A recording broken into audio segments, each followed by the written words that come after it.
بسم الله الرحمن الرحيم حميم والكتاب المبين إنا جعلناه قرآنا عربيا لعلكم تعقلون وإنه في الكتاب لدينا لعلي حكيم أفنضرب عنكم الذكر صفحا أن كنتم قوما مسرفين وكم أرسلنا من نبي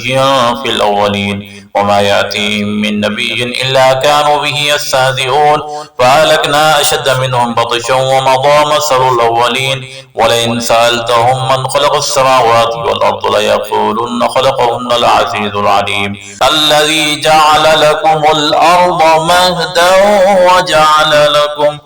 وجعل لكم فيها سبلا لعلكم تهتدون والذي نزل من السماء ماء بقدر وأنشرنا به بلدة ميتا كذلك تخرجون والذي خلق الأزواج كلها وجعل لكم من الفلك والأنعام ما تركبون إذا استووا على ظهوره ثم تذكروا نعمة ربكم إذا استويتم عليه وتقولوا سبحان الذي سخر لنا هذا وما كنا له مقرنين وإنا إلى ربنا لمنقلبون وجعلوا له من عباده جزءا إن الإنسان لكفور مبين أم اتخذ مما يخلق بنات وأصفاكم بالبنين وإذا بشر أحدهم بما ضرب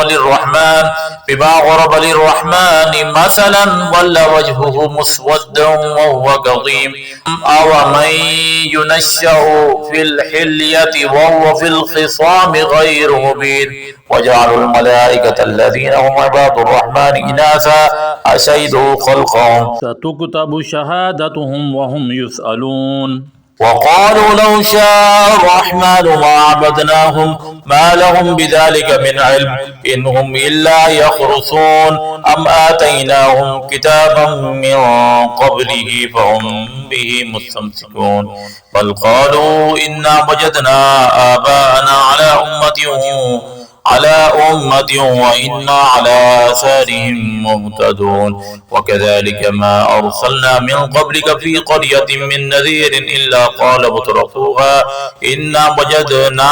آباءنا على أمة وإنا على آثارهم مهتدون قال ولو جئتكم بأهدى مما وجدتم عليه آباءكم قالوا إنا بما أرسلتم به كافرون فانتقمنا منهم فانظر كيف كان عاقبة المكذبين صدق الله العظيم.